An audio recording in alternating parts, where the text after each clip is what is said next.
श्रीकृष्णचरणकमलेभ्यो नमः। श्रीमद्भगवद्भक्तेभ्यो नमः। गोस्वामी श्री नाभाजी कृत श्री भक्तमाल तृतीय खंड के भक्तों का चरित्र हम श्रवण कर रहे हैं।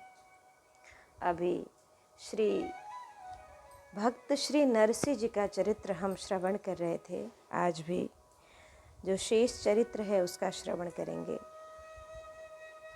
विविध गोपचरणेषु विदग्धो वेणुवाद्य उरुधा निज शिक्षा तब सुत सती यदाधरबिम्बे दत्त वेणुरुनयत् स्वरजति सवनशस्तदुपधार्य सुरेशा शक्र शर्व परमेष्ठि पुरोगः कवयानदकन्धरचित्तः कश्मलं ययुरनिश्चिततत्त्वः। एक सखी श्री यशोदा जी से कहती हैं कि हे सती शिरोमणि यशोदा जी, तुम्हारे सुंदर ग्वाल बालों के संग खेल खेलने में बड़े निपुण हैं। तुम्हारे कुंवर, तुम्हारे कान्हा सुंदर कृष्ण ग्वाल बालों के संग खेल खेलने में बड़े ही निपुण हैं। रानी जी, ये सबके प्यारे तो हैं ही और चतुर भी हैं। देखो, इन्होंने बांसुरी बजाना किसी से सीखा नहीं है और इन्होंने अपने आप ही विविध प्रकार के राग रागिनियाँ निकाल ली हैं। जब ये अपने बिंबाफल सदृश लाल लाल होष्टों पर बांसुरी रखकर निषाद आदि जातियों के सुरों को बजाने लगते हैं, उस समय वंशी की परम मोहिनी और नई नई तान सुनकर ब्रह्मा, शंकर और इंद्रादि बड़े बड़े देवगण भी जो सर्वज्ञ हैं, वे भी इन्हें नहीं पहचान पाते हैं। वे इतने मोहित हो जाते हैं कि उनका चित्त उनके रोकने पर भी उनके हाथों से निकलकर वंशी की ध्वनि में तल्लीन हो ही जाता है और उनका सिर भी झुक जाता है तथा वे अपनी सुध-बुध विसार कर उसी में तन्मय हो जाते हैं कि बजत मृदंग वलयानम नुपुराणाम किंकणीनाम च योषिताम सप्रियाणा मभुच्छब्दः तुमुलो रासमंडले। कि रास मंडल में सभी गोपियाँ अपने प्रियतम श्री श्याम सुंदर के संग में नृत्य करने लगीं। उनकी कलाइयों के कंकन, पैरों के नूपुर और करधनी के छोटे छोटे घुंघरू, चकार ग्रहण से मृदंग आदि भी एक साथ बज उठे। असंख्य गोपियां थीं, इसलिए यह मधुर ध्वनि भी बड़े जोर से हो रही थी। ये नरसिंह जी भगवान श्री शंकर जी के साथ श्री वृंदावन में महाराज का दर्शन कर रहे हैं। इसका प्रसंग हम श्रवण कर रहे हैं कि दैले मशाल साथ निरखी निहाल भई लाल डीटी परी को नैयह आई है शिव सहचरी रंग भरी अट करी बात मृदु मुस्कात नैन कोर में जताई है। चाहे याही टारो यहाँ चाहे प्राणवारो तब शाम ढिंग आए कही निके समुझाई है। जाबो यह ध्यान करो करो सुधियाओ जहाँ आए निज ठोर चट पटी से लगाई है। श्री शंकर जी ने श्री नरसिंह अली को मशाल दिखलाने की सेवा प्रदान की। यह श्री प्रिया प्रीतम की शोभा सुंदरता को देखकर निहाल हो गई। इसी मध्य श्री नंदलाल जी की दृष्टि नरसिंह अली जी के ऊपर पड़ी तो आपने समझ लिया कि यह तो कोई अन्य नई सखी आज रास में आई हैं। श्री ठाकुर जी ने अनुमान करके समझ लिया कि यह श्री शिव जी की रंगीली सहचरी है। श्री शंकर जी ने मधुर मुस्कान और नेत्रों के संकेत से जनाया कि ये मेरे साथ आई हुई हैं। आप कृपया करके निज परिकरों में इन्हें सम्मिलित कर लें। रास विलास का दर्शन कराकर शिव जी की अभिलाषा रास विलास का दर्शन कराकर श्री शिवजी की अभिलाषा थी कि अब मैं यहाँ से इन्हें ले जाऊं, परंतु श्री नरसिंह अली जी की कामना थी कि मैं निज प्राणों को इन्हीं पर न्यौछावर कर दूं। तब श्री ठाकुर जी ने कुछ समीप आकर श्री नरसिंह अली जी को समझाया कि तुम यहाँ से जाओ और मेरे इस रास विहार रूप का सर्वदा ध्यान करते रहना। जब जहाँ तुम मेरा स्मरण करोगे तब वहाँ ही प्रकट होकर मैं तुम्हें दर्शन दूंगा। श्री रास बिहारी जी की आज्ञा स्वीकार कर श्री नरसिंह अली जी अपने ग्राम को वापस आ गईं, किंतु पुनः उन्हें श्री रास बिहारी जी की लीला के दर्शन करने की चटपटी सी इनके मन में लगी ही रहती थी। दैले मशाल गोपी रूपधारी श्री शिव त्रिलोचनादि की नित्य रास विहार में यथा समय यथा स्थान विशाल दीप मशाल दिखाने की सेवा है।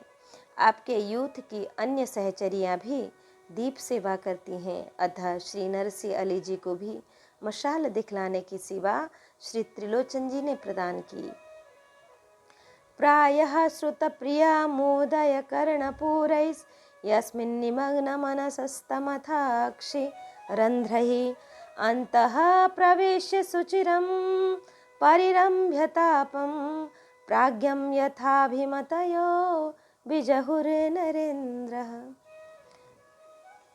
श्री सुखदेव जी कहते हैं कि हे राजन,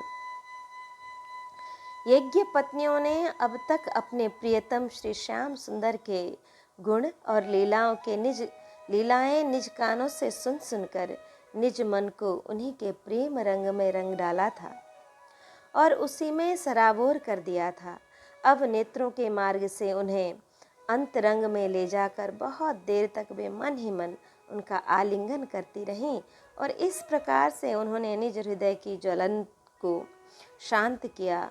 ठीक इसी प्रकार से ही जैसे जागृत तथा स्वप्न अवस्थाओं की वृत्तियाँ यह मैं हूँ, यह मेरा है, इस भाव से ज्वलित होती रहती हैं, परंतु सुषुप्ति अवस्था में उनके अभिमानी प्राज्ञ को पाकर उसी में लीन हो जाती है और उनकी समस्त ज्वलन मिट जाती है। इसी प्रकार से ही श्री नरसिंह जी के समस्त पाप ताप मिट गए तथा मन श्री राशेश्वर भगवान की रूप माधुरी में निमग्न हो गया। श्री राशेश्वर भगवान ने श्री नरसिंह जी को प्रतीत कर अपनी कृपा अभिषिक्त कर दिया जताई है। श्री त्रिलोचना जी ने नैन सैन द्वारा ही श्री राशेश्वर भगवान से समस्त बात कह दी थी कि यह पूर्व जन्म के राजा मुचुकुंद आपके विशिष्ट कृपा पात्र हैं और मैंने इन्हें अपना बना लिया है और आप भी इन्हें अपने परिकर में सम्मिलित करने की कृपा करें। चाहे या ही टारो श्री त्रिलोचना जी अब उन्हें यहाँ से अलग कर पुनः जूनागढ़ पहुँचाना चाहती थीं। श्री नरसिंह जी सोचते थे कि यहाँ से जाने के पश्चात यह सुख पुनः नहीं मिलेगा, इसलिए ही निज प्राणों को श्री रास बिहारिणी जी के चरणों में अर्पण ही कर दूं। इसी मध्य मशाल जलते जलते श्री नरसिंह जी का हाथ जलने लगा और इनको इसका भी कुछ भान न हुआ, अतः इनका मन इनके पास में नहीं था, अतः इन्हें तन के ज्वलन का दुख भी नहीं हुआ। मशाल की सेवा इन्हें ही दी गई थी। चेतस तत् प्रणवम सेवा, चित्त के लय को ही सेवा कहते हैं। अतः श्री नरसिंह जी स्वयं ही मशाल बनकर जलने लगे और सेवा की सामग्री बन गए।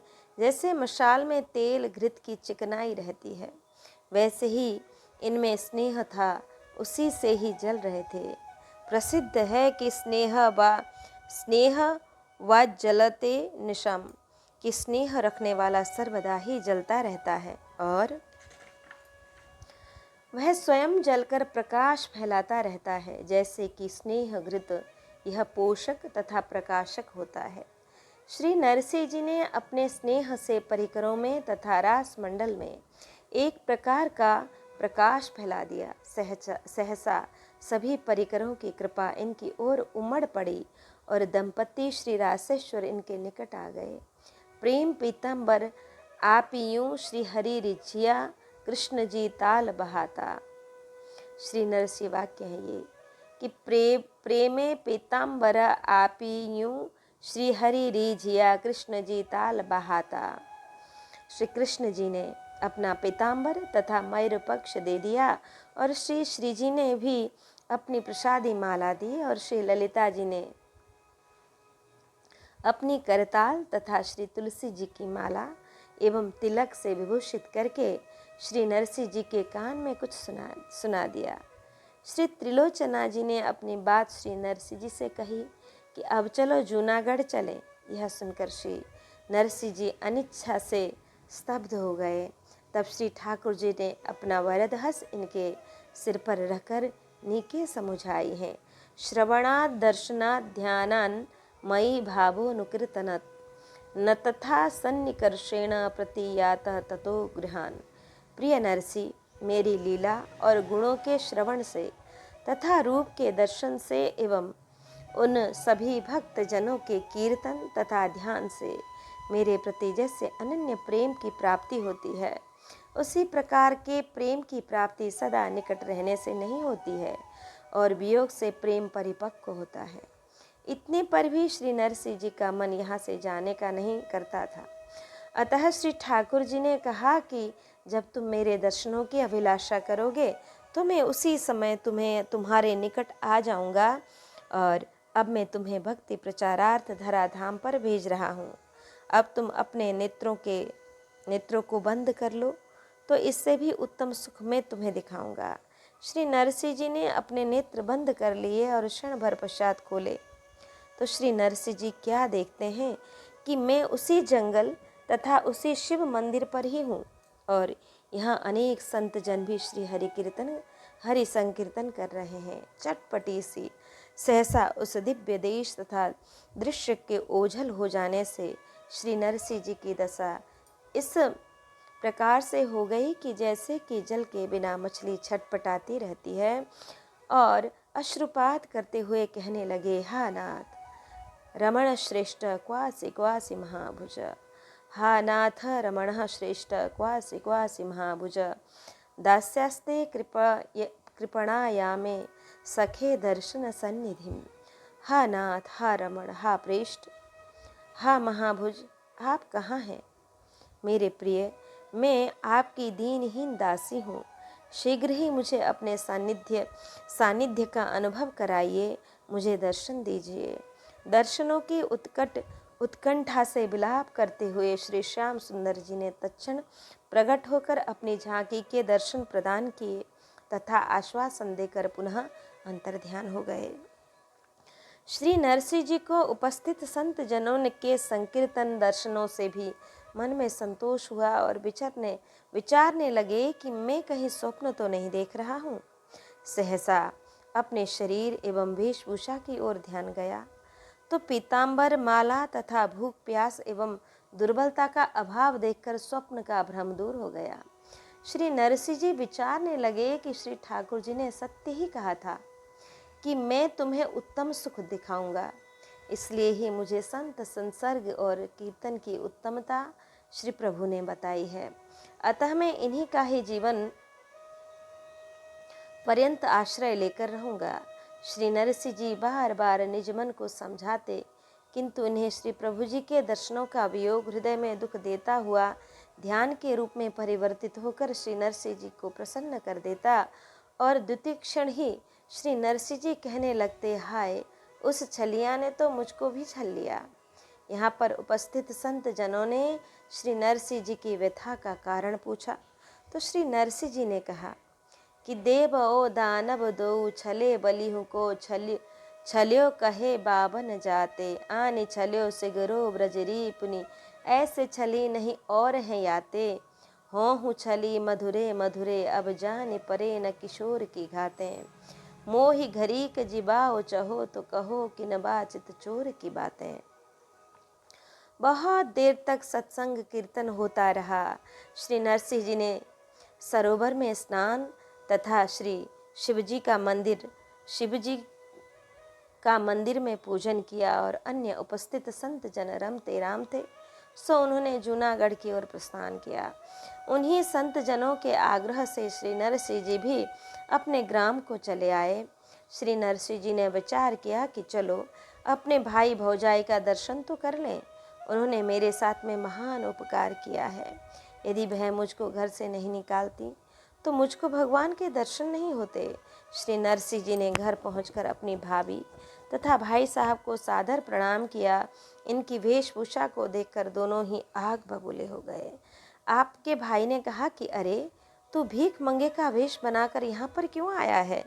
इस वेश को तत्काल ही उतार कर फेंक दो। मैं राजा से कहकर 4-5 रुपए मासिक वेतन की नौकरी दिला दूंगा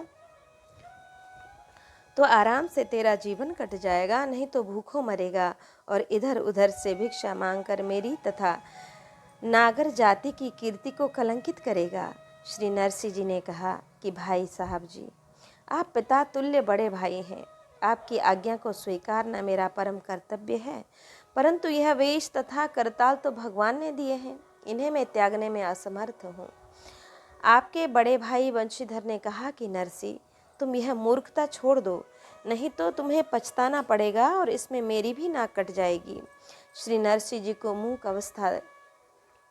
मूक अवस्था में देखकर इनकी भाभी ने कहा कि आज 7-8 दिन से घर में शांति थी और इसके आते ही लड़ाई झगड़ा शुरू हो गया। यह बड़े भाई का थोड़ा भी सम्मान नहीं करता है, अतः तू हमारे घर से तत्क्षण निकल जा। हमने तेरा कर्जा नहीं खाया है कि कमा कमा कर तुझको खवावें। श्री नरसिंह जी ने कहा कि आपकी सभी बातें अति उत्तम हैं। यदि मैं तुम्हारे लिए भारभूत हूँ तो तुमसे अलग ही रहूँगा। भगवान सभी प्राणियों का पालन करते हैं तो मेरा भी अवश्य करेंगे। भाभी दुरित गौरी ने कहा कि बड़ा टेक वाला भक्त बनता है, तो अभी ही चला जा, मुहूर्त भी अच्छा है। श्री नरसिंह जी ने इसी में अपना कल्याण समझकर भाई भौजाई को प्रणाम किया। आशीर्वाद में आपकी भाभी ने कहा कि चाहे तू राज सिंहासन पर बैठे और चाहे भीख मांग कर खा, हमें इससे कोई प्रयोजन नहीं है। श्री नरसिंह जी कीर्तन करते हुए घर से निकलकर ग्राम के बाहर एक सरोवर के निकट धर्मशाला में आ गए। वहाँ पर एक मंदिर भी था। आपने यहाँ पर कीर्तन करके रात्रि व्यतीत करने का विचार किया। आप कीर्तन कर रहे थे, तब लगभग अर्धरात्रि के समय आपके पास एक सज्जन आए जो देखने में शेर जैसे लग रहे थे। उनसे सादर मिलन सत्संग के पश्चात अपना परिचय देते हुए उन्होंने बताया कि मैं अक्रूर हूँ और श्री कृष्ण की आज्ञा से आपके निकट आया हूँ। आपकी आवश्यकता अनुसार मैं आपके निवास आदि की कुछ व्यवस्था करना चाहता हूँ। श्री भगवद अनुग्रह को श्री नरसिंह जी ने सहर्ष स्वीकार किया। प्रातः काल ही श्री अक्रूर जी ने भूमि खरीद कर उसमें श्री ठाकुर जी के एवं संत जनों के विराजने योग्य सुस्थान बनाकर उनसे आवश्यक सामग्री का संग्रह करके श्री नरसिंह जी को निवास करा दिया। गीता प्रेस गोरखपुर से प्रकाशित भक्त श्री नरसिंह मेहता में प्रथम परिवार का विस्तार तथा उसके पश्चात श्री शिव कृपा प्राप्त हुई। विवाह 9 वर्ष की आयु में हुआ तथा इनकी पत्नी का नाम मणिक गौरी था। इनकी आयु 7 वर्ष की थी। नरसिंह जी 16 वर्ष की अवस्था में इनके एक पुत्री कुंवरबाई तथा 2 वर्ष पश्चात एक पुत्र श्यामल दास की प्राप्ति हुई। आपके यहाँ गृह क्लेश बना ही रहता था, अतः नरसिंह जी की दादी जी ने कुंवरबाई का विवाह ऊना ग्रामवासी श्री रंगधर मेहता के पुत्र श्री वसंत राय के साथ करा दिया। इसके पश्चात आपकी दादी जी श्री जय कुंवरी, इनकी आयु उस समय 95 वर्ष की थी। इनका स्वर्गवास हो गया। दादी जी के पश्चात श्री नरसिंह जी अपनी भाभी के द्वारा तिरस्कृत हो श्री शिव जी के शरण में गए।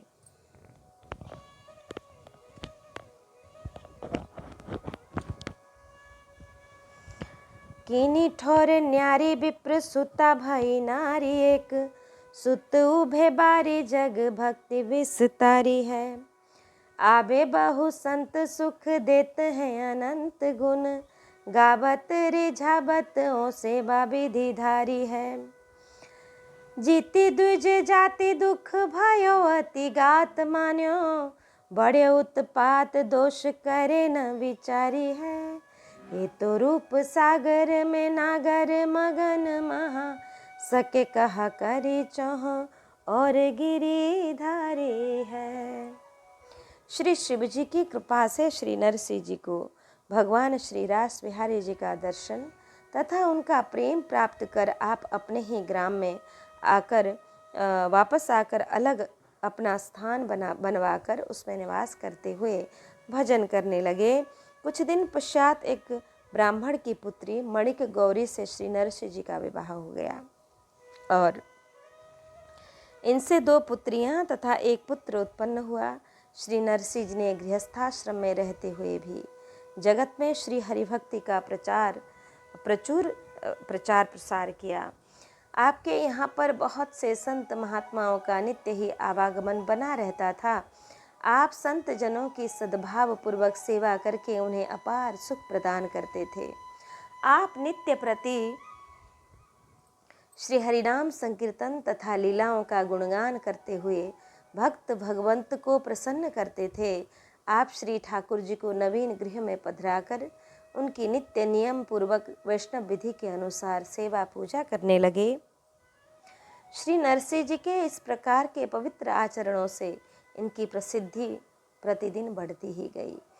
इससे सभी विप्र वर्ण के लोगों ने अपने मन में अत्यंत ही दुख माना और क्रोधवश विभिन्न प्रकार के उपद्रव करके श्री नरसिंह जी के भजन साधन में व्यवधान डालने लगे, क्योंकि श्री नरसिंह जी का भजन कीर्तन तथा प्रसिद्धि विमुख विप्रजनों को उपद्रव सा प्रतीत हो रहा था।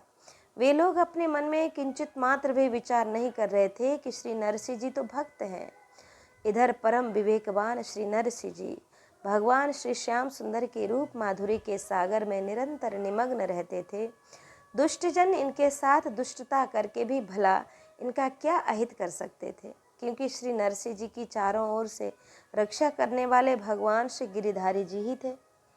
श्री नरसिंह जी भगवान श्री गिरिधारी जी का चराचर में दर्शन करते रहते थे। ठौर न्यारो श्री नरसिंह जी के बड़े भाई वंशीधर को अपनी जाति तथा राजा के यहाँ पर थानेदार का पद तथा धन का अहंकार विशेष था तथा उन्हें भक्ति भाव प्रसंग सत्संग असह्य थे।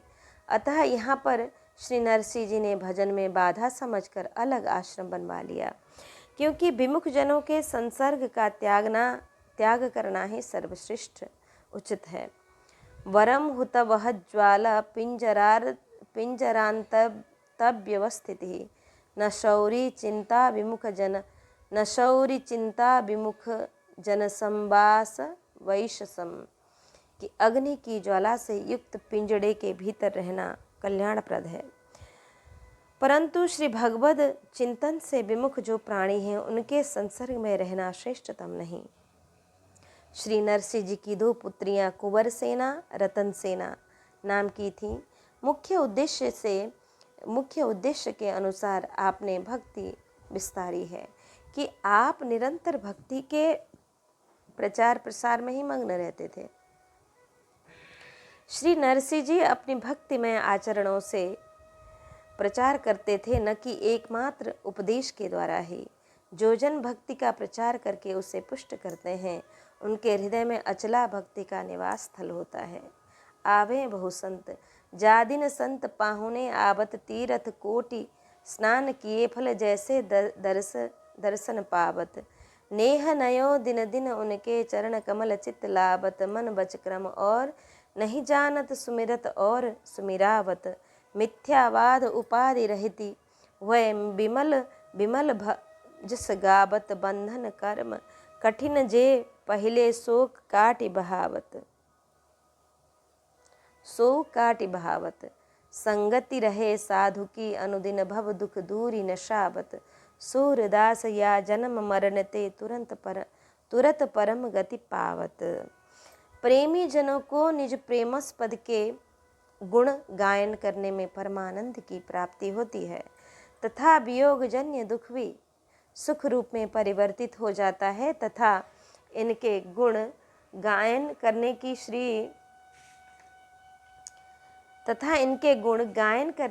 करने से श्री प्रभु जी प्रकट हो जाते हैं।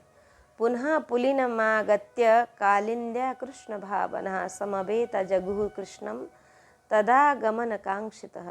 रास के प्रसंग में गोपियों ने ब्रज गोपियों के द्वारा ढूंढने से जब भगवान श्री कृष्ण नहीं मिले तब वे यमुना जी के पावन पुलिन पर लौट आईं और सभी ब्रज गोपियाँ एक साथ मिलकर श्री कृष्ण जी के गुणों का गान करने लगी। इनका रोम रोम इस बात की प्रतीक्षा एवं आकांक्षा कर रहा था कि श्री कृष्ण जी आए। इनके गान को सुनकर भगवान श्री कृष्ण तत्क्षण प्रकट हो गए। सेवा विधिधारी भगवान ने श्री नरसिंह जी को एक अपनी प्रतिमा दे दी थी और ये सप्रेम पूर्वक इस विग्रह की सेवा पूजा करते थे। जिस प्रकार से किसी पतिव्रता स्त्री का पति परदेश चला जाता है तो वह उसके चित्र को बनवाकर अपने पास रखती है और उस चित्र का पूजन दर्शन कर प्रत्यक्ष सुख का अनुभव करती है, उसी प्रकार से ही भक्तजन भगवान की प्रतिमा की सेवा करते हैं। रूप सागर हरि को बदन रूप निधान दर्शन दाड़िम बीज राजत कमल कोश समान नैन पंकज रुचिर दृगदल चलन भोहन बान मध्य श्याम सुभग मानो अलि बैठो आन मुकुट कुंडल किरण किए किरण की हान नासिका मृग तिलक ताकत चिबुक चित्त भुलान सूर के प्रभु निगम बाणी कौन भांति बखान।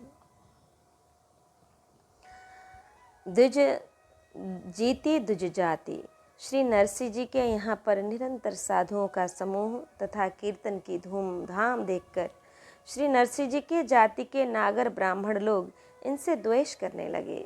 वे लोग नरसिंह जी के समक्ष तथा इनके पीछे से भी व्यंग तथा निंदा करने में संकोच नहीं करते थे। एक बार पितृपक्ष में श्राद्ध का दिन आया तो इनके भाई वंशीधर इन्हें बुलाने के लिए आए कि तुम सपत्नीक हमारे घर चलो। श्री नरसिंह जी ने कहा कि संत भगवंत की सेवा से अवकाश प्राप्त कर अवश्य ही आऊँगा। यह सुनते ही वंशीधर को क्रोध आ गया और वे बोले कि ऐसा ही है तो तू अपने घर पर ही श्राद्ध कर लेना। श्री नरसिंह जी ने हाँ कह दिया, परंतु घर में जो कुछ था अथवा जो कुछ आ जाता था वह शीघ्र ही संत सेवा में व्यय कर दिया जाता था। श्राद्ध का संकल्प करके श्री नरसिंह जी नागर ब्राह्मणों के चबूतरे पर 2-4 ब्राह्मणों का निमंत्रण देने आए। पुरोहित ने श्री नरसिंह जी से कहा कि 2-4 ब्राह्मणों को क्यों? शेष ब्राह्मणों ने तुम्हारा क्या अपराध किया है? क्या वे लोग प्रसाद के अधिकारी नहीं? वंशीधर की भांति ही तुम भी एक बार तो संपूर्ण नागर जाति गंगा को अपने घर पर आमंत्रित कर लो। श्री नरसिंह जी ने कहा कि प्रसाद के अधिकारी तो सभी ही हैं। अब तो सभी लोगों ने प्रचार कर दिया कि श्री नरसिंह जी के यहाँ पर सभी का निमंत्रण है। भक्त जी ने घर पर आकर कहा तो श्री नरसिंह जी की पत्नी श्री माणिक गौरी जी ने अपना एक कंकण इनको दिया और कहा कि इसको बिक्री करके श्राद्ध कर दो। आप उसको बिक्री करके समस्त सामग्री ले आए, परंतु इस सामग्री से तो मात्र 10-20 लोगों का ही भोजन संभव था तथा उसमें भी घी लाना भूल गए। उधर घी लाने के लिए गए तो किसी ने भी दिया नहीं। एक सेठ ने कहा कि नरसिंह जी 2-4 भजन सुना दो तो मैं घी दे दूंगा। अब श्री नरसिंह जी भजन सुनाने में तल्लीन हो गए और सेठ जी भी भजन सुनने में मग्न हो गए और अब दोनों की ही अवस्था बेसुध जैसी हो गई। इधर श्री नरसिंह जी के गृह पर श्री नरसिंह जी का रूप धारण कर भगवान निज पार्षद सहित आ गए और पुरोहित जी को आमंत्रित करने के लिए गए।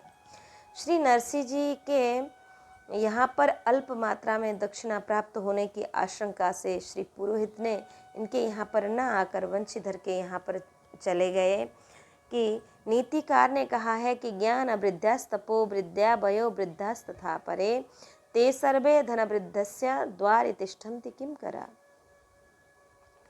ज्ञानी, तपस्वी, वयोवृद्ध तथा अन्य प्रतिष्ठित लोग भी धनवान के गृह पर किंकर की भांति बैठे रहते हैं।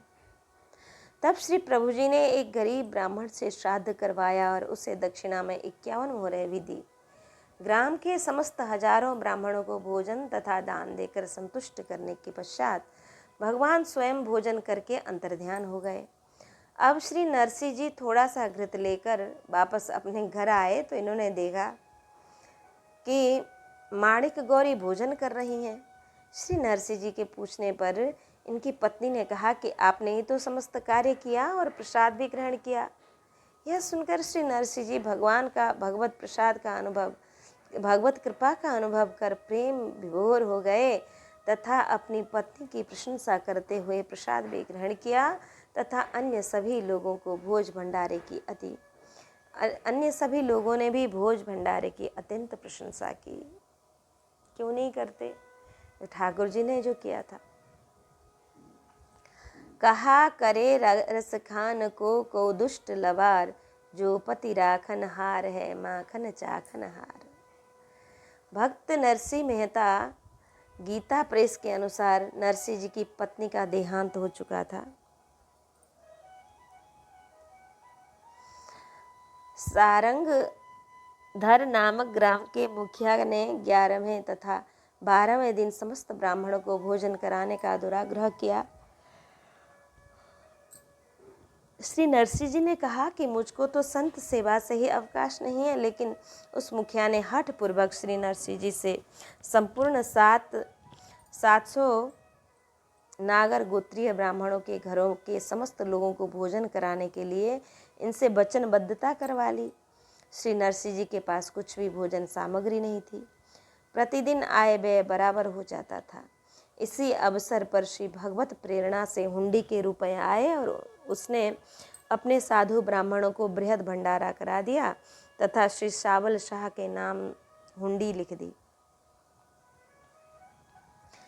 तीरथ करत साधु आए पुर पूछे को, हुंडी लिखी दे हमें द्वारका सिधारी वे। जेवे रहे दूषी कही जात ही भगावे भूबी बुशी, नरसी विदित शाह आगे दाम डारी वे। चरण पकड़े गिरी जाबो जो खिला जी लिखाबो आहो, कहो बार बार सुनी बिनती न टारिये। दियो ले बताए घर जाए बहिरीति करी, भरी अंक बार मेरे भाग कहा बारिये। हुंडी महाराज की हुंडी महाजन का वह पत्र जिसे देखकर दूसरा महाजन रुपए दे देता है, उसे हुंडी कहते हैं। ये धनपत्र चेक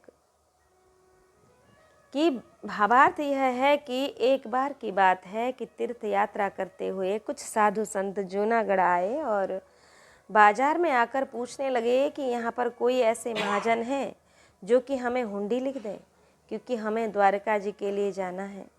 जो लोग श्री नरसिंह जी से द्वेष रखते थे उन्होंने संत जनों से कहा कि यहाँ के सबसे बड़े प्रसिद्ध महाजन तो नरसिंह जी हैं, उन्हीं की हुंडी चलती है। प्रथम तो श्री नरसिंह जी कटु कठोर कहकर तुम्हें भगावेंगे और हुंडी करने से मना करेंगे, परंतु तुम्हें यदि हुंडी लिखवानी हो तो तुम उनके आगे रुपया डालकर उनके चरण पकड़ लेना और उन्हें प्रणाम करते हुए अपनी इच्छा बताना, तब वे तुम्हारी इच्छा पूर्ण कर देंगे तथा बार बार तुम्हारी विनती सुनकर श्री नरसिंह जी तुम्हारा कार्य कर देंगे और तुम्हारी विनती को अस्वीकार कदापि नहीं करेंगे। ऐसा कहकर उन दुष्टों ने संग में जाकर श्री नरसिंह जी का घर भी बतला दिया। श्री नरसिंह जी ने संत जनों को निज वक्षस्थल से लगा लिया और विनती करते हुए बोले कि आज मेरे महान भाग्य हैं जो कि आप लोगों ने आकर मुझ दास को दर्शन दिया। आप साधु संत महानुभाव मेरे लिए आज्ञा दें, मेरा सर्वस्व ही आप सभी पर न्यौछावर है। तीर्थों के दर्शन स्नान से समस्त पाप तापों का नाश हो जाता है, अतः लोग इसलिए ही तीर्थ यात्रा किया करते हैं। तथा भक्त जन भी तीर्थ यात्रा करते हैं और तीर्थों को भी अपने प्रभाव से तीर्थ बना देते हैं तथा उनके पापों का भी अपहरण कर लेते हैं। तीर्थ यात्रा करते समय मार्ग में लुटेरों का भय बना रहता है, इसलिए हुंडी करा लेना उचित ही रहता है। नरसिंह शाह। कुछ इतिहासकारों के मत से श्री नरसिंह जी के पिताजी की हुंडी चलती थी, लेकिन श्री नरसिंह जी व्यापारी नहीं रहे, आप संत से भी हो गए, अतः बाजार में श्री नरसिंह जी की हुंडी बंद हो गई थी। मेरे भाग। संत जनों का आगमन शुभ सौभाग्य सूचक है, अतः श्री नरसिंह जी उन संत जनों के दर्शनों से अति प्रसन्न चित्त हुए। बिना हरि कृपा मिला ही नहीं संता, बड़े भाग्य पाइय सत्संगा। संत जनों का दर्शन श्री भगवत कृपा का प्रत्यक्ष फल ही है। दुर्लभो मानुषो देहो देहिना क्षण भंगुरः, तत्रापि दुर्लभम मन्ये वैकुंठ प्रिय दर्शनम। संपूर्ण देहधारियों में मनुष्य देह दुर्लभ है तथा वह भी क्षणभंगुर ही है। इसमें भी भगवान के प्रिय प्यारे भक्तों के दर्शन परम दुर्लभ है। कहा बारीबे, अद्य में सफलम जन्म, अद्य में सफलम तपः, अद्य में सफलम भाग्य, वैष्णवा गृहत्मा गतः।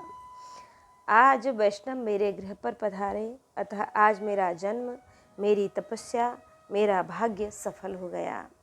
आज के दिवस की जाऊं बलिहार, मेरे घर आया राजा राम जी का प्यारा। 7 से रुपया गानी ढेरी करी दे आगे, लागे पग देवो लिखी कही बार बार है। जानी बहकाए प्रभु दाम दे पठाए लिखी, किया मन भाई साह सांवल उदार है। बाही हाथ दीजिए ले कीजिए निशंक काज, गए जदू राजधानी पूछ 100 बाजार है। ढूंढी फिरी हारे भूख प्यास मेरी डारे पुर, तजी भय न्यारे दुख सागर अपार है। श्री द्वारका जी की यात्रा करने वाले साधुओं ने गिनती करके 700 रुपयों का ढेर श्री नरसिंह जी के समक्ष लगा दिया तथा उनके चरणों में प्रणाम कर बार बार प्रार्थना करने लगे कि आप हमें 700 रुपये की हुंडी लिख दीजिए, क्योंकि हमें द्वारका जी के लिए प्रस्थान करना है। श्री नरसिंह जी समझ गए कि इन संत जनों ने को किसी ने असत्य बोलकर भ्रमित कर दिया है और उसमें प्रेरणा श्री द्वारकानाथ जी की ही है। इस कारण से भगवान ने संत सेवा के निमित्त मेरे ही पास भेजे हैं। यह विचार कर श्री नरसिंह जी ने उन संत जनों की अभिलाषा की पूर्ति की तथा संतों के लिए हुंडी लिख दी। फिर श्री नरसिंह जी ने कहा कि हमारे महाजन श्री शाबल शाह जी परम उदार हैं, आप उन्हीं के हाथों में हुंडी दे दीजिएगा और आप संत जन हुंडी के रुपए लेकर निशंक होकर अपना कार्य कीजिएगा। हुंडी को लेकर संत महाजन श्री द्वारकापुरी पहुँचे तथा वहाँ के बाजार में श्री सावल शाह जी की कोठी का पता नहीं लगा। तब ये संतजन नगर से बाहर निकल आए और अब संत जनों की आशा टूट चुकी थी तथा अब साधु संतजन अपार दुख के सागर में डूब गए। दाग दे पठायो। संत जनों ने श्री नरसिंह जी से कहा कि हमें तो श्री द्वारका जी में जाकर साधुओं का भंडारा करना है, आप हुंडी ही लिख दीजिए। श्री नरसिंह जी ने विशेष मना किया कि मैं सेठ नहीं हूँ, मेरी हुंडी नहीं चलती है। परंतु जब उन संत जनों ने श्री नरसिंह जी से विशेष आग्रह किया तो आप समझ गए कि यह धन श्री प्रभु जी ने ही संत जनों की सेवा के निमित्त भेजा होगा।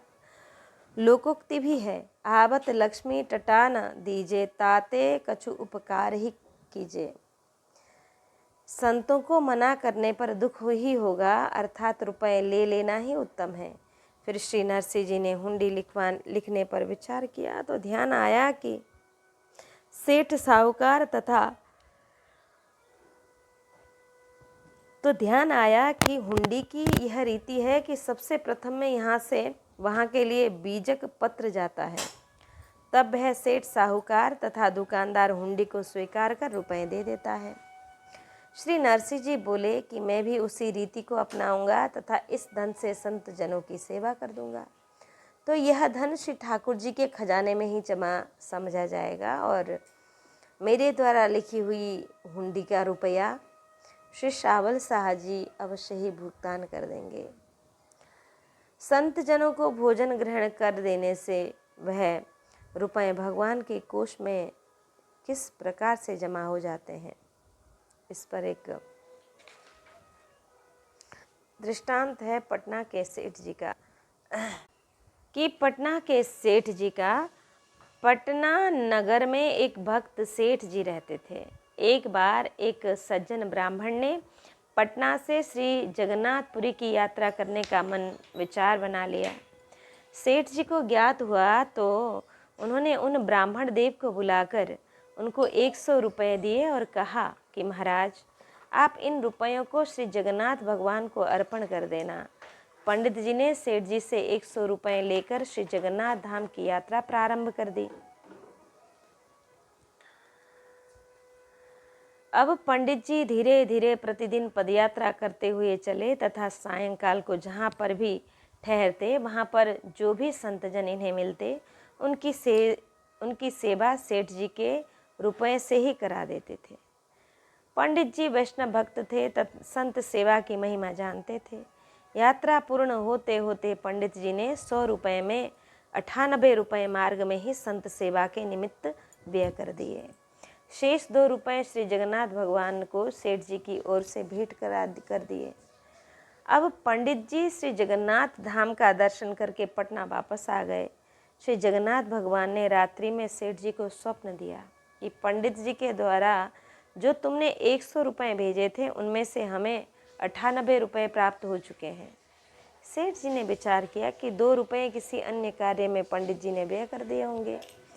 जब पंडित जी सेठ जी से मिलने गए तो सेठ जी ने स्वप्न का समाचार पंडित जी से कहा।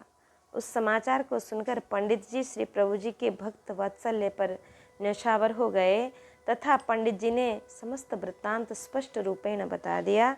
यह सब कुछ सुनकर सेठ जी ने समझ लिया कि जो रुपए संत सेवा के निमित्त लगे वह रुपए श्री प्रभु जी ने अंगीकार कर लिए हैं। उसी दिन से पंडित जी और सेठ जी दोनों सच्चे निष्ठावान साधु सेवी हो गए। इसी प्रकार से श्री नरसिंह जी ने 700 रुपये संत सेवा के निमित्त उन साधु संत जनों से लेकर उनको हुंडी लिख दी। हुंडी सिद्धि परम श्री शोभा धाम श्री द्वारका निवासी प्रियतम प्राणाधार सेठ जी, श्री शावल शाह श्री वसुदेव जी को जूनागढ़ से लिखी श्री नरसिंह जी की राम राम वंचना। आगे निवेदन यह है कि मैंने 4 साधु यात्रियों से नगद 700 रुपये लेकर आपके नाम यह हुंडी लिख दी है। अतः कृपया हुंडी पत्र के मिलते ही आप इन्हें 700 रुपये नकद भुगतान कर देना जी। आपका नरसिंहदास। साधुजन हुंडी को लेकर द्वारका धाम पहुँचे, किंतु इन्हें यहाँ पर श्री सावल शाह जी मिले नहीं।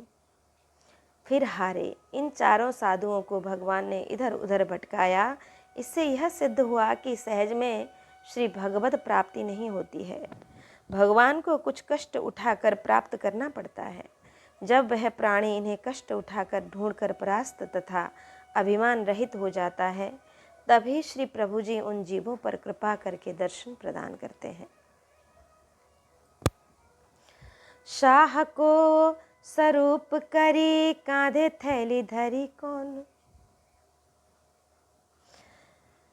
पास हुंडी दाम लीजिए गनाए के, बोले उठे ढूंढी हारे भले जो निहारे आजू, कहीं लाज हमें देत मैं हूँ पाया के, मेरो है इनको इन मेरो है इको सोबास जाने को ये वो सुख राशि करो चिट्ठी दीजिए जाए के, धरे हैं रुपया ढेर लिखो करो बेर बेर, फेरे आए पाती दई लय घर आए।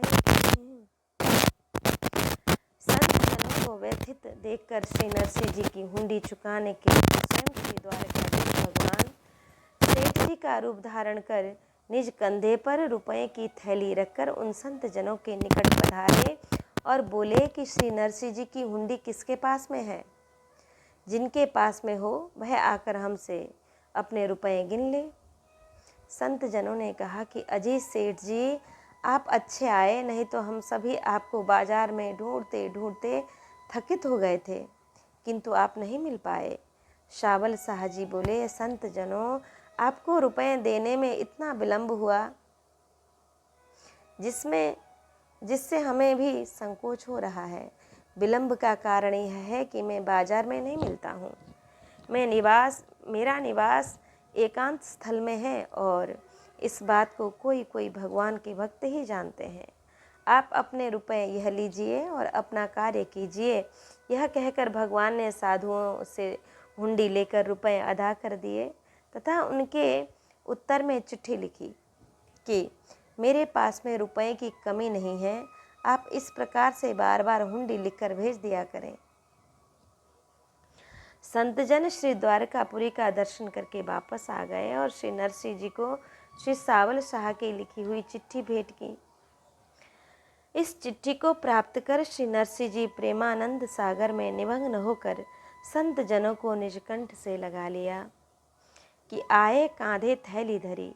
जिन्हें परमात्मा स्वयं आकर मिलते हैं उन्हें अपनी आकांक्षा अनुसार उसी की ही प्राप्ति होती है। यमे वैश वृणुते तेन लभ्य। इस वेद वाक्य को भगवान ने स्वयं सिद्ध किया है। श्री नरसिंह जी का संसर्ग था, अतः उसकी मर्यादा तथा दृढ़ निष्ठा को रखने के लिए स्वयं भगवान उन संतों को ढूंढते पुकारते हुए आए और कहने लगे कि कौन पास हुंडी है तथा अपने रुपए गिनकर ले ले। माता श्री यशोदा जी को भी भगवान ने थकित कर दिया। तब भगवान माता की पकड़ में आए, पुनः श्रमित करके कृपया सित सोबंधने कृपा परवश निज इच्छा से भगवान बंधन में बंधे, क्योंकि प्रतिबार माता यशोदा जी भगवान को बांधने का उद्योग करती, लेकिन 2 अंगुली कम ही पड़ जाती, क्योंकि 1 अंगुली रस्सी निज की पराजय तथा 1 अंगुली रस्सी श्री हरि की करुणा। इस प्रकार से 2 अंगुल रस्सी कम ही पड़ती थी। युग युग अंगुल कर बीच सब राम बुझई मोहितात, जाने को हरिदास। भगवान बोले कि मेरा निवास स्थल तो एकांत तथा निष्कपट अर्थात अनन्य भक्त के हृदय में है, और इस बात को वह ही जानते हैं जो दासानुदास होते हैं। सावल शाह रूपी भगवान ने उन संत जनों से कहा कि आप तो हरिदास नहीं दामदास हैं, तथा आप मुझको रुपए लेने के लिए ही ढूंढ रहे हैं। फिर दामदासों अर्थात उन हुंडी के रुपए लेने वाले साधुओं को भगवान का किस लिए तथा इससे क्यों मिलन हुआ?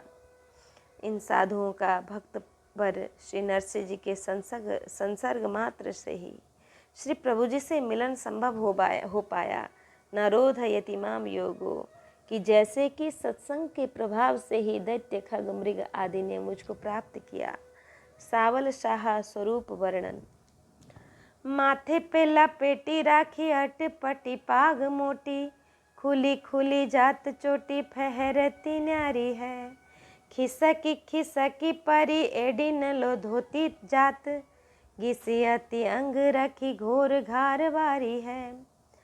कटी सो लपेटी राखो लावो सो दुपट्टा, और पेट राखो काड़ी कछु चाहक अगारी है।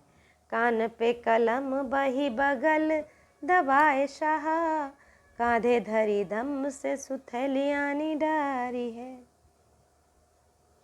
हुंडी के रुपयों का साधुओं को भुगतान करके श्री सावल शाह जी ने एक पत्र लिखा, इन्हीं साधु जनों को दिया और इस पत्र को श्री नरसिंह जी को दे देना कि सिद्धि जूनागढ़ सिद्धि श्री जूनागढ़ शाह सिर ताज श्री भक्तराज नरसिंह जय जय नरसिंह की है, जय जय नरसिंह की है। कुशल यहाँ पे सब आप हो कुशल हम, संतन सो जानी सब बात कहानी की है। हुंडी के रुपया रोक 700 चुकाए दिने, खोटी नाही किनी न लगाई बात फीकी है। जानी के गुमास्ता जरूर याद की जो हमें काज काज, लिखियो दुकान आप ही की है। साधुओं से श्री सावल शाह जी ने कहा कि मैं तो श्री नरसिंह जी का गुस्माता हूँ, यह दुकान तो उनकी ही है। आप सभी का हमारे यहाँ पर निमंत्रण है, सो कृपा करके आप सभी हमारी कोठी पर पधारें। इनके यहाँ पर जाकर संत जनों ने देखा कि सैकड़ों मुनिम लिखा पढ़ी कर रहे हैं। मुहरों तथा रुपयों के बड़े बड़े ढेर और कोठे भरे हुए हैं। श्री सावल शाह जी के यहाँ पर सभी संतजन स्नान दर्शन आदि करके दिव्य स्वाद युक्त प्रसाद ग्रहण कर तत्पश्चात वहाँ से वापस जूनागढ़ के लिए चल दिए। साधुजन प्रथम में तो श्री नरसिंह जी से अतिरोष प्रकट कर रहे थे, किंतु अब यही साधुजन श्री नरसिंह जी तथा श्री सावल शाह जी के बड़प्पन और उनकी मैत्री की भूरी भूरी प्रशंसा करते हुए पुनः जूनागढ़ आ गए और श्री नरसिंह जी से आकर मिले। देखी आए शाह दौरी मिले उत्साह अंक, दो रंग बोरे संत संग को प्रभाव है। उंडी लिखी दई दाम लिए सो बखबाए दिए, किए प्रभु पूरे काज संतनी सो भाव है। सुता ससुरारी भय छुचक बिचारी सासु, देत बहु गारी जाको निपट अभाव है। पिता सो पठाई कहीं छाती ले जराईनी, जो पे कछु दियो जाए आवो यह दाव है। श्री नरसिंह जी ने संत महात्माओं से कहा कि आप सभी यह बतलाइए कि श्री सावल शाह जी से आपका संपर्क हो पाया या नहीं। इन सभी संत जनों ने कहा कि हाँ, श्री सावल शाह जी से हमारा मिलन हो गया और वे सभी साधु जनों को अत्यंत प्रेम से मिले। यह सुनकर श्री नरसिंह जी अत्यंत उमंगमय हो पुनः अति वेग से मिले। संत जन भी प्रेम रंग में निमग्न हो गए। यथार्थ में प्रेमी संत जनों के संसर्ग का कुछ ऐसा ही प्रभाव होता है। श्री नरसिंह जी ने श्री सावल शाह के नाम हुंडी लिख दी और जो रुपए संत जनों ने हुंडी लिखवाने के लिए दिए थे उनसे श्री नरसिंह जी ने संतों का भंडारा कर दिया। संत जनों के प्रति श्री नरसिंह जी का ऐसा ही सद्भाव था। अतः श्री द्वारकाधीश भगवान ने श्री नरसिंह जी के समस्त कार्य तथा मनोरथों को पूर्ण किया। श्री नरसिंह जी की सुपुत्री ससुराल में थी, उनके पुत्र हुआ था। श्री नरसिंह जी को लोक रीति के अनुसार छूछक देना चाहिए था, किंतु इनके पास में देने के लिए कुछ भी न था। अतः श्री नरसिंह जी कुछ दे न सके। श्री नरसिंह जी की पुत्री की सासू जी नित्य प्रति ही इन्हें गालियां देती और कहने लगती कि तेरा पिता बड़ा दरिद्र है, वह बड़ा कंजूस है इत्यादि शब्द का प्रयोग करती रहती थी और कहती कि तेरे पिता ने छूछक में कुछ भी नहीं भेजा। श्री नरसिंह जी की सुपुत्री की सासू जी इसलिए कहती थीं कि इनका श्री नरसिंह भक्त जी के प्रति प्रेम भाव नहीं था, अर्थात अश्रद्धा थी। जब इनकी सासू जी के कटु वचन उन्हें असह्य हो गए, तब श्री नरसिंह जी की सुपुत्री ने अपने पिताजी को एक संदेश भेजा कि मेरी सासू जी प्रतिदिन मुझको व्यंग करती रहती हैं तथा गालियाँ भी देती रहती हैं, इससे मेरी छाती जलती है। यदि पिताजी आपके निकट कुछ देने के लिए हो तो आप आकर दे दें, जलाइए नहीं, आप आकर दे दीजिए। यह देने का सुअवसर है। देखिए आए शाह, यह प्रश्न तथा उत्तर दोनों ही हैं। श्री नरसिंह जी ने कहा कि देखिए आए शाह, तब उन संत जनों ने कहा कि देखिए आए शाह। श्री नरसिंह भक्त जी से जब उन संतों ने श्री सावल शाह की हुंडी द्वारा अपने रुपए प्राप्ति की बात कही, उनका मधुर व्यवहार एवं आदर सत्कार का वर्णन किया, तब श्री नरसिंह भक्त ने दौड़कर पुनः उन संत जनों को आलिंगन किया, क्योंकि इन संत जनों को भगवत दर्शन प्राप्त हुए हैं। प्रेम में मग्न ये संत जन धन्य हैं, बेऊ रंग बार बोरे। अतः अब तक के अनुभव तथा संसर्ग से इन संत जनों को भी ज्ञात हो गया कि श्री नरसिंह जी हुंडी के व्यापारी नहीं हैं, ये परम भक्त श्री द्वारकाधीश भगवान श्री कृष्ण जी ही थे। धन्य है ऐसे भक्त और भगवान, जो कि इन दोनों की ही असीम कृपा से उन दोनों का दर्शन प्राप्त हम सभी संत जन धन धान्य हो गए तथा प्रेम रंग में निमग्न हो गए। कई दिन पर्यंत श्री नरसिंह जी भक्त के निकट सत्संग लाभ कई दिन पर्यंत श्री नरसिंह भक्त जी के निकट सत्संग लाभ प्राप्त कर सभी संत जन चले गए, किंतु उन संत जनों के मन में श्री नरसिंह भक्त जी तथा श्री सावल शाह जी निरंतर सदा स्मरण में आते रहे। सुता ससुरारी भक्तराज श्री नरसिंह जी मेहता की अग्रज पुत्री श्री कुंवरबाई जी थीं। इनका विवाह ऊना अंजार नगर में हुआ था। सुशिक्षित धन संपन्न परिवार था। श्री रंगधर मेहता इनके ससुर थे। ये राज्य के उच्च पद पर प्रतिष्ठित थे। इनके पति श्री वसंत राय जी कुछ भी कार्य नहीं करते थे। यद्यपि विवाह के अवसर पर इन्हें श्री द्वारकाधीश भगवान की कृपा से पर्याप्त धन दहेज में दिया गया था, किंतु उसके पश्चात समय समय पर देय सामग्री नेक भेंट देने में श्री नरसिंह जी असमर्थ रहे। अतः ये लोग नरसिंह जी को कंगाल, तालकूटा आदि से संबोधन कर इनका व्यंग परिहास करते रहते थे तथा सासू ननद आदि समस्त गृह की स्त्रियां ताना मारकर कुंवर सेना को व्यथित करती रहती थीं। गृह कार्य को बिना आलस्य के करने पर भी इन्हें बागबान सहन करने ही पड़ते थे। अतः कुंवर सेना का मन दुखित ही बना रहता था। छूछक गीता प्रेस से प्रकाशित भक्त श्री नरसिंह राम मेहता में सीमंत के उत्सव का वर्णन है कि यह उत्सव गर्भवती के 7वें 8वें मास में मनाया जाता है। श्री राधा माधव सेवा संस्थान बाटिका गोरखपुर से प्रकाशित नरसिंह जीरो माहेरो, जो कि एक राजस्थानी लोक काव्य है, इसमें माहेरो अर्थात भात का वर्णन है। तदनुसार कुंवरबाई की पुत्री के विवाह का वर्णन है और इन्हीं अवसरों पर श्री नरसिंह भक्त जी का जाना लिखा गया है, किंतु श्री प्रियादास जी ने स्पष्ट छूछक का उल्लेख किया है। यह कन्या के पुत्र उत्पन्न होने पर मनाया जाता है, जिसमें कन्या का पिता यथेष्ट वस्त्र धन आदि देता है। कुंवरबाई की सासू का इस प्रकार से कहना था कि इस अवसर पर श्री नरसिंह जी को बुलाया ही न जाए। यदि वह भिख मंगा आग भी गया तो कुछ देगा नहीं, इसमें हमारी ही मानहानि होगी। किंतु इनकी ननद चाहती थी कि उन्हें बुलाया जाए। यदि वे कुछ भी न देंगे तो कुंवर सेना को अपमानित करने का यह अच्छा अवसर है। इस विवाद को जब इनके ससुर श्री रंगधर जी ने सुना तो कहा कि श्री नरसिंह जी को सूचना न देने से कुंवरबाई को दुख होगा तथा भविष्य में कभी भी पंचों के मध्य वार्ता चलेगी तो मुझे भी संकुचित होना पड़ेगा और श्री नरसिंह जी भी उलाहना देंगे।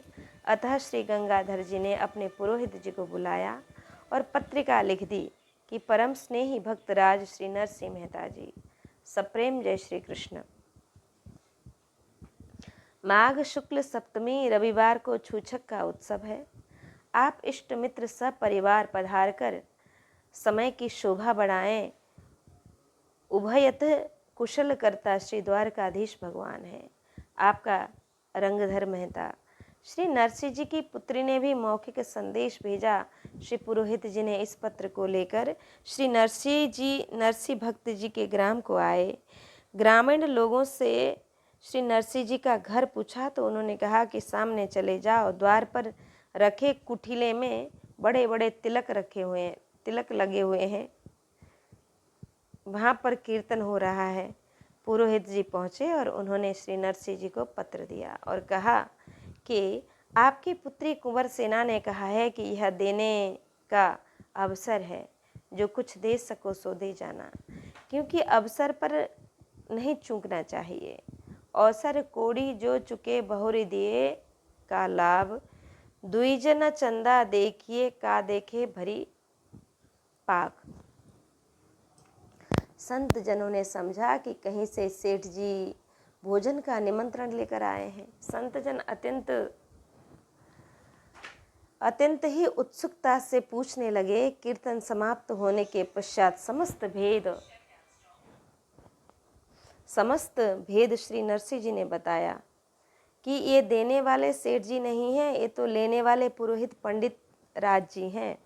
श्री नरसिंह जी ने अपनी मंडली के संत जनों से कहा कि आप लोग नित्य नियमानुसार जाकर भिक्षा कर लाएं तथा पुरोहित जी को भी एक कमंडलू देकर भिक्षार्थ अपने साथ में लेते जाओ और इधर से 4 कंडे भी लेते आना। किम कर्तव्य विमूढ़ हो भूखे पुरोहित जी विचार कर रहे थे कि आज मैं 4 कंडे भी लेता कि मन में विचार कर रहे थे कि आज मैं किस कंगाल के यहाँ पर आकर फंस गया।